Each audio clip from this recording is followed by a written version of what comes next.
And I'll start. Together with friends along the way, united with strength to face the day. We're together and now we're here to say, united we will be the change. All right. Hello, everybody, and welcome to Above and Beyond the Accessibility and Inclusion podcast for Monday, August 14th. It's been a while. How's everybody doing? Maddie, how are things, my friend? Things are going okay. August is beginning to get busy, which is what I was hoping for. My July, August has been slower, and normally that totally. I like routine. I need meetings, structured throughout the day. So there's things bringing me to something, and then I can deal with the things in the in between times, and I got a lot more stuff done. But knowing that, I sort of came to that realization last fall why I was so just out of sorts. End of August, I decided this summer, you know what, I am going to acknowledge that this happens, and I will be okay with it. I will take advantage of the downtime, and when I'm feeling antsy, I'm going to get a book. I'm going to read a book. I'm going to listen to music. I'm going to write some stuff. I'm going to just take advantage of the downtime and know that I will not be at 100% because I don't have the routine, but 60-70% is still fine. And I actually been able to write a lot. So yeah, some things that I've been hoping to happen for the last 47 years of my life, I think are finally coming into place in my writing career. So yeah. And Maddie, you're teeing it up. You're teeing it up properly, my friend. Yeah. Above and Beyond, it's available on Amazon and through me at info@anthonyfrisina.ca. Feel free to reach out. $20 through me, get a signed copy. Yeah. Thank it's you, Maddie. 110 pages Of awesomeness. Yes. That will leave you it will leave you feeling above and beyond the feelings. And your own limits. You will go above and beyond your own limits. Yeah. Yes. It's basically like going to the Barbie movie, except for people with disabilities. Speaking of the Barbie movie, there was a Barbie in a wheelchair, and she was grooving. That was awesome. And yeah, speaking of the Barbie movie, Maddie, you attended. Daughter, we went yesterday, and oh my god, it was. I was warned that there would be emotions in there, right? And I tend to be a very emotional person. I cry at commercials, movies, songs. Like I feel the connection to movies and music. And this movie did not fail in that regard. It was intense, and I think one of the things I wrote in a Facebook comment is I laughed, I cried, I bawled, and I guffawed, sometimes simultaneously, because there was humor, but there was absurdity, but there was also like a driving emotional story underneath it, and it was more than one layer. It was more than one character, and it's just like it's a movie that, like, if you thought it was going to be one thing, you're going to find that it wasn't, but you're going to be finding it's something different and better than what you were expecting it to be. And I've got to drag my younger two girls to it. My youngest does not want to see it because Barbie shouldn't be made real. The Barbie movies that are on, and the Barbie shows, like it needs to be animated or stop action, stop motion action, because they're dolls. They're not real. When you make she does not like things that are imaginary to be real and things that are real to be made imaginary. It's a hard thing for her, and I understand that, but it's like there's a message behind this, girl, you need to hear. And that concludes our segment. Masterpiece with Maddie. Masterpiece Theater with Maddy Dever. It's that- more it's more Muppets Muppets. Muppets Take Manhattan. Yes, or Ottawa, yeah, or any Ontario city. And okay, so Muppets take the CN Tower. Speaking of Ottawa, Maddie, Uh-huh. you know, you could have done us a favor yesterday. You were doing so good. You guys were playing the Argos yesterday, and Yeah, you know you were sucked. up for a while, and then you Yeah, just defense sucked. It's you know I, that. I've been reading a lot about it, seeing a lot of tweets, a lot of Facebook messages. Like, And yeah, the best thing, there was a game because I was watching Barbie, so I missed it. you know what? You missed it by a crumb. I don't think so. No, Okay. we lost to Hamilton when I saw you by a crumb. Yeah, or a bagel. Yeah, you're a few crumbs short. I get it. Yeah, what you're saying is a crummy finish. Not for us. Yeah, well. Very good. So back to the topic du jour. Okay. And Maddie and I's favorite things to talk about are accessibility and inclusion. So let's talk, shall we? Okay. I don't know about your excursions, Maddie, and lately, and I don't know about your ventures in accessibility over the last couple of weeks because it has been a while since we've done one of these things, but mine is just getting very, very interesting. There's that. There's a bullseye, so to speak, but quite honestly, it's just a matter of understanding the fact that disability, with all due respect, shouldn't be categorized into one. Yeah. We're developing policies, but we're not taking the time to update our policies. We're not taking the time nor the consideration to look at the times we were in versus the times that we are in now. One of the things that I say in a lot of the talks that I have is respecting autonomy, agency, and dignity and respect. And with all due respect, no pun intended. See, I told you I was going to throw some in there, Maddie. Understanding the fact that we are all different in our abilities. It's not enough just to be grateful for what we're given rather than fighting for what we deserve. Mm-hmm. And the fight rages on. Yeah. Because of our differences. And the work we do today sets the groundwork and lays the foundation for the next generation, for tomorrow's generation. And that's why I love doing what I do. I love what, the community has given me. It's understanding the fact that when we work to improve accessibility and inclusion, it's a win-win for everybody. And I'm going to leave it at there, but I'm going to mention one more thing. Given the fact that we're in summer now, we're fully entrenched into summer, almost kind of towards the end of the summer, and kind of moving into fall.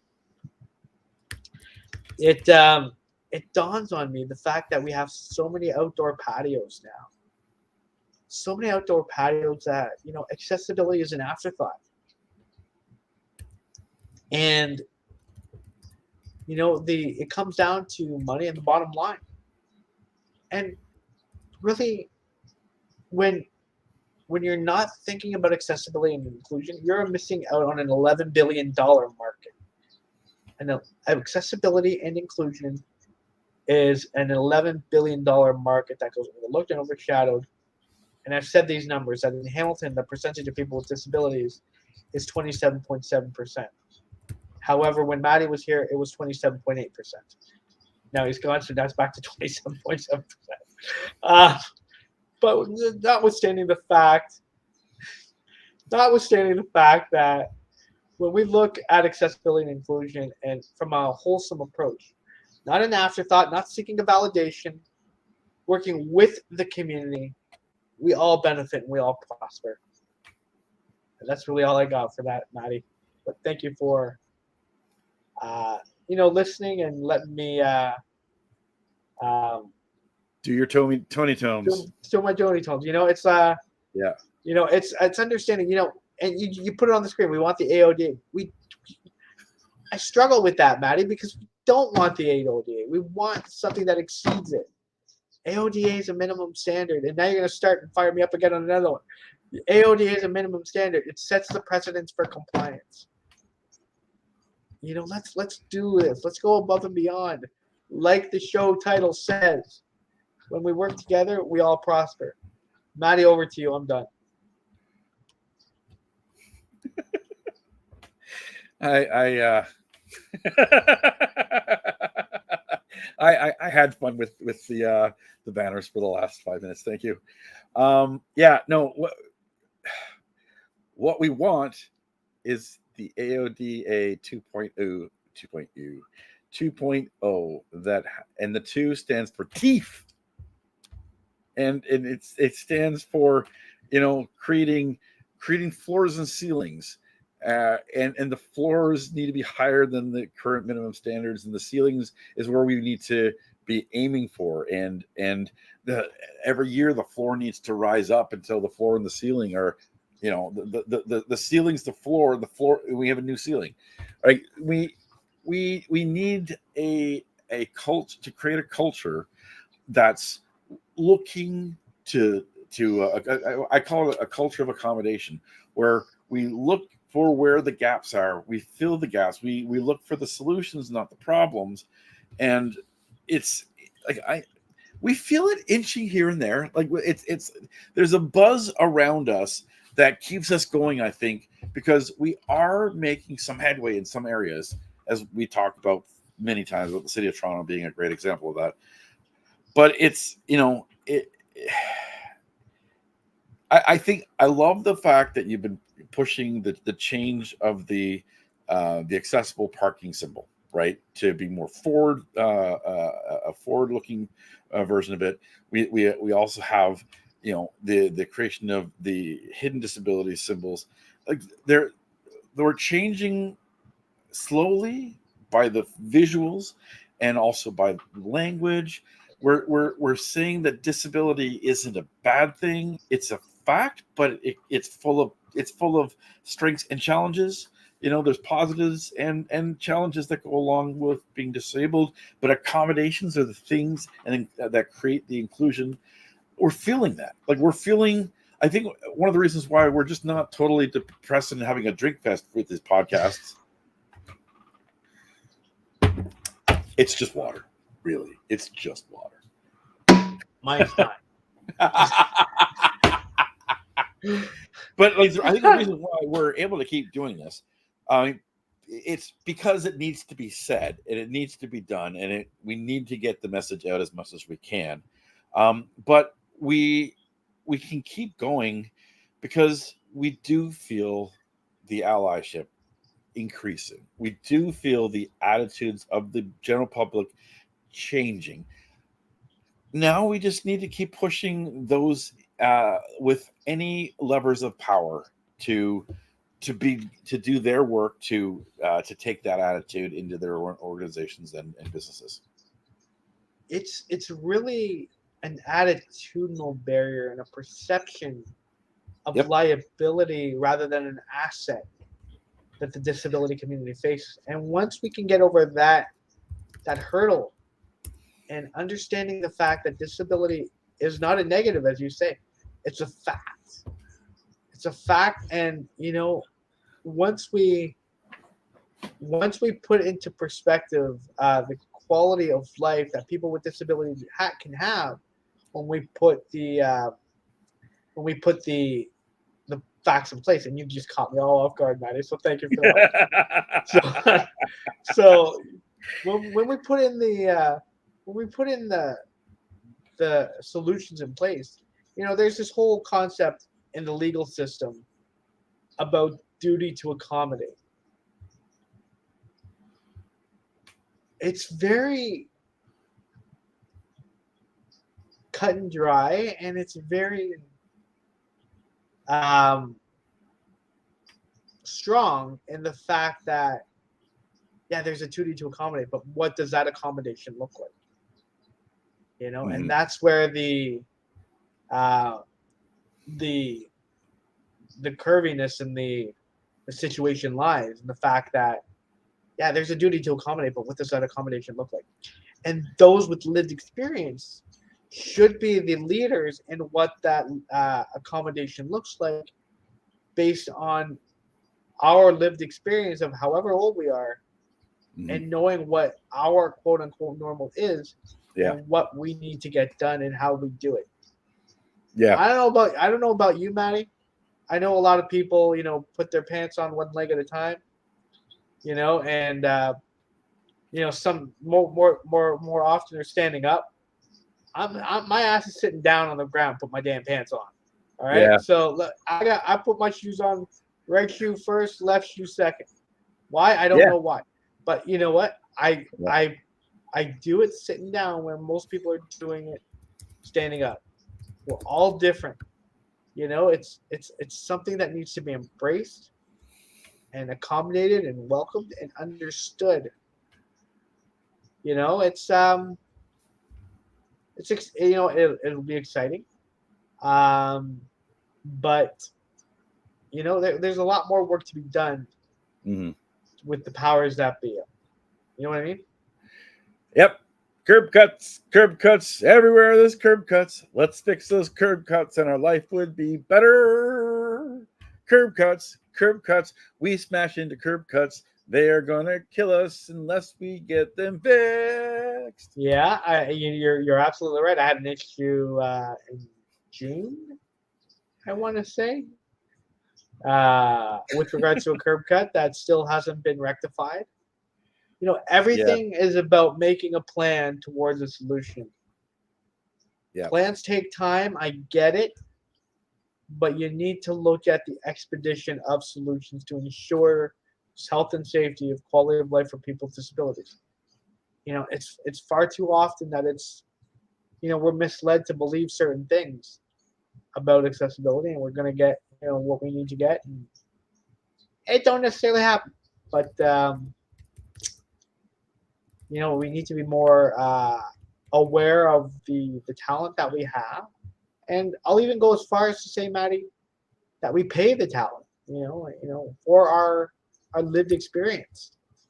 Just because you're a person with a disability doesn't mean you have to be, volunteering all the time. Your quality of life, your lived experience is of value to so many people. So it's important that that gets out. But that being said, exactly. You know what? That being said, just be more forthright with your needs and your expectations. And yes, you may be a little bit more expensive, but you provide quality of lived experience that is important, especially if we're dedicated to being more accessible and more inclusive down the road. Yeah. Do you know what I mean? Yep. I don't know. I've had a lot of ups and downs. I was I was at a wedding this past weekend, which was very nice. Congratulations to the happy newlyweds. Oh jeez.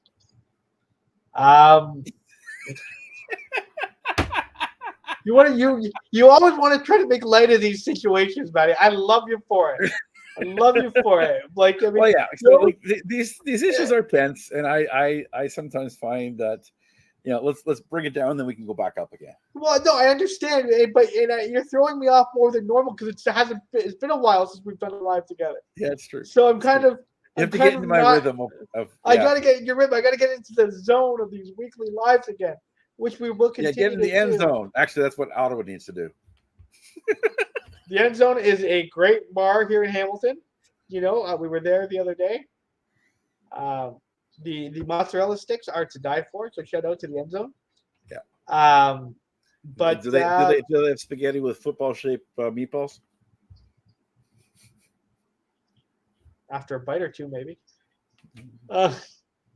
Uh, but yeah, it was just something, Maddie, that we really just need to be more focused on, Yeah. and that's Yeah. simply about getting our lived experiences heard. You talk about it all the time, Maddie, sharing stories, sharing lived Yeah. experiences. And you provide photos, you provide detailed literature in regards to Yeah. your own lived experiences and what we need. I just I had mean, I had an interaction with somebody yesterday. Just as I was leaving my house, I had rolled down a block, and this guy on the bike comes over to me. Hey, you're Maddie, right? Yeah. Well, I've been wanting to talk to you since like an event that I saw you at, but you look busy, and I figured I'd just talk to you later. And we ended up having a good half an hour discussion, a bunch of things. And then like at one point he asked me a question about like how I got in the wheelchair and stuff like that. So I shared him a bit of my uh, my my story about like I've had a lot of medical issues and since 2008 when my dad it was the year that my youngest daughter was born, and I ended up in a wheelchair for 8 months. Of 2009, and I was just like the next 3 years after that I was just in pain, and pain was running my life, and I spent most of my time on a couch, sometimes like just barely getting able to do stuff, and the pain was affecting my mental health, and I was definitely depressed, and I was definitely just not able, like it was really difficult to parent, because I physically didn't have any energy, and I had pain, and I didn't have the emotions to deal with it. But I finally got to see a pain doctor, a pain specialist, and one of the first things he told me when he did a complete um, uh,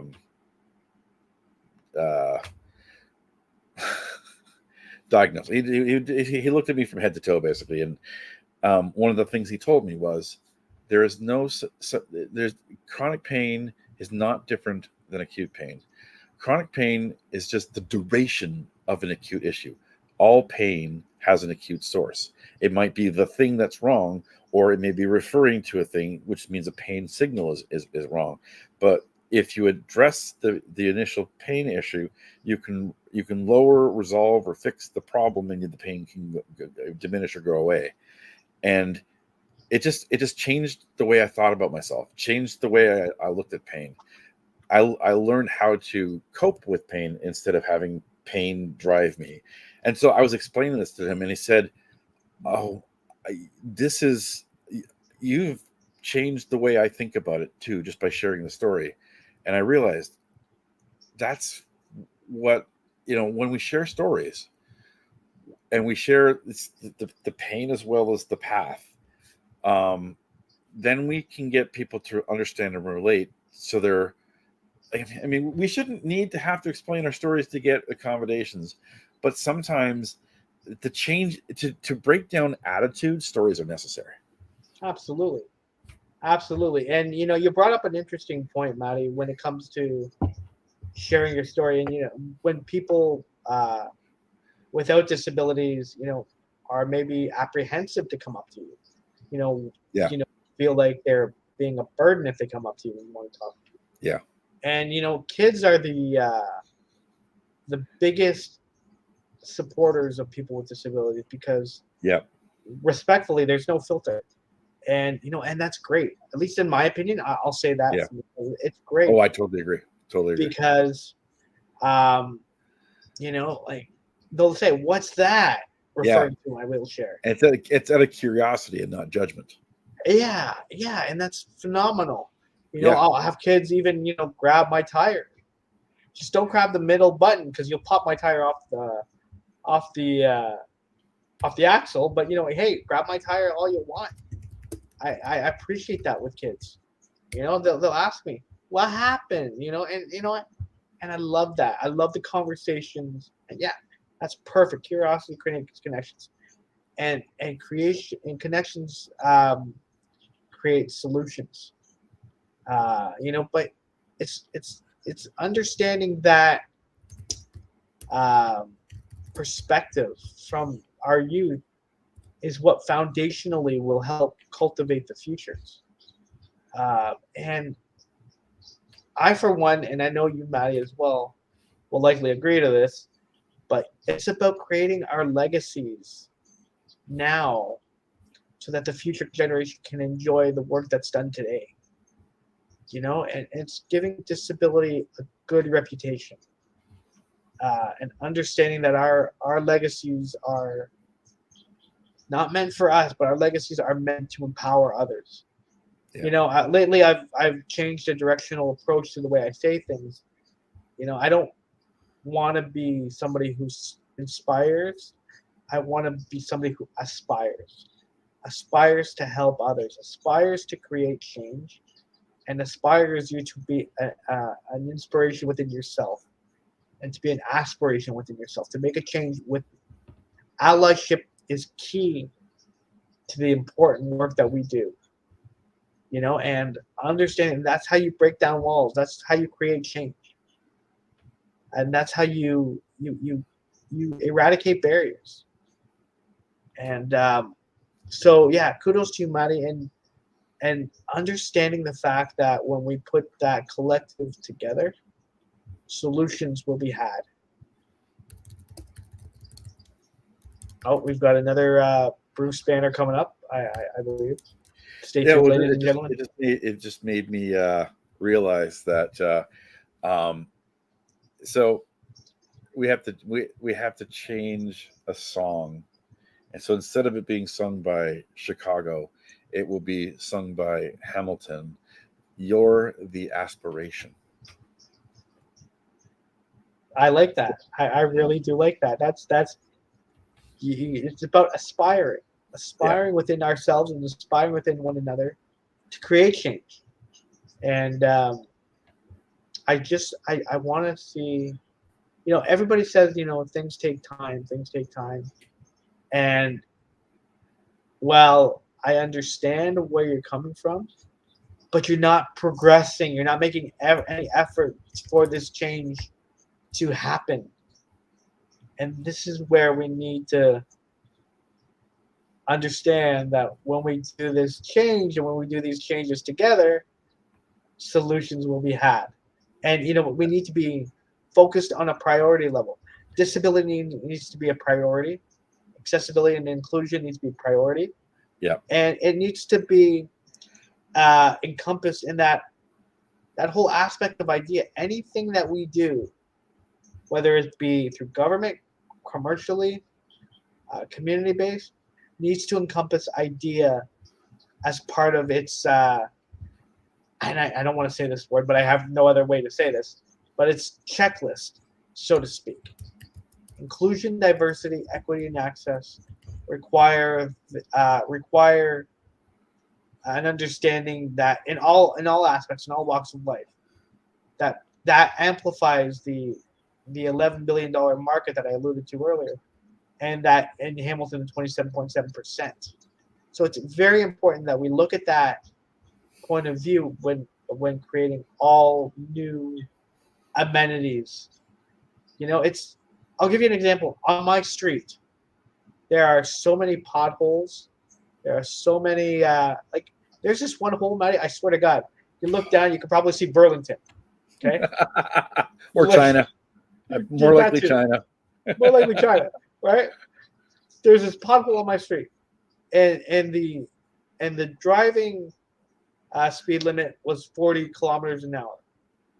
I email our counselor. I say, there's this hole that really needs to be looked at expeditiously. No response. But what they did do was change the speed limit from 40 to 30, putting the onus on the drivers to, provide the solution rather than the city itself. Which reminds me, I got to email our counselor again on that. But in all grand scheme of things, Maddie, it's something that needs to be looked at. Hi. And hi, Matt. How you doing? How are you doing? How you doing? And I'm Maddy Dever. We've got another Bruce Banner to come up here. He's in Bruce Banner mode. Yeah,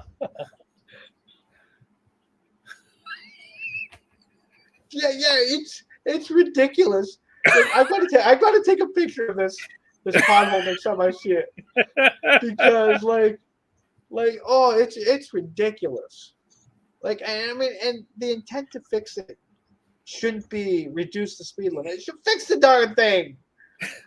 But like, come they're on. not Bob the Builder because they can't fix it. No, they can't fix anything. Yeah, so that's kind of just my rant on that one. I told you guys I had a little bit of pent up frustration Yeah. to let out today because it has been a while. And for me, it's just puns and wordplay. Yeah, that's all good. Well, I had a few mini rants, so that's good. I scored a few. You did, Maddie. Maddie, what are you up to this week? I am up to writing, a lot of writing. I was going through a lot of the talks that I've done over the last 4 years, and realized I really needed to create an index of where they all were, as like where the documents that I would read, or the PowerPoints, or the end results. If they were at a place that I did, and I decided to also just do a word count of unique sections, because sometimes I take a part of a presentation and then I